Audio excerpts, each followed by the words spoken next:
అందరికీ ముందుగా శ్రీరామనవమి శుభాకాంక్షలు.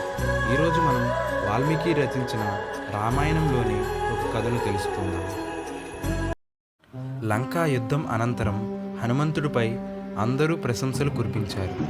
ఆ సమయంలో శ్రీరాముడు ఒక చిన్న పరీక్ష పెట్టాలని అనుకున్నాడు. శ్రీరాముడు లక్ష్మణుణ్ణి పిలిచి రహస్యంగా చేతికి గాయమైనట్లు నటించమని చెప్పాడు. ఋషులు వైద్యులు చూశారు, కానీ నయం చేయలేకపోయారు. చివరికి వారు ఈ గాయాన్ని ఒక్క హనుమంతుడు మాత్రమే నయం చేయగలడు అని చెప్పారు. అంతే, హనుమంతుడు గర్వంగా హనుమంతుడు శుద్ధి చేసుకుని ప్రార్థించి గాయాన్ని తాకాడు, కానీ ఏమి జరగలేదు. అప్పుడు శ్రీరాముడు చిరునవ్వుతో, హనుమంతా, నీ శక్తికి మూలం నీ భక్తి. ఆ భక్తిలో అహంకారం కలిస్తే అది ఫలించదు అని చెప్పాడు.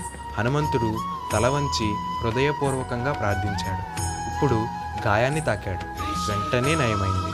అప్పుడే తెలిసింది, వినయం లేనిదే శక్తి పూర్తిగా పనిచేయదు.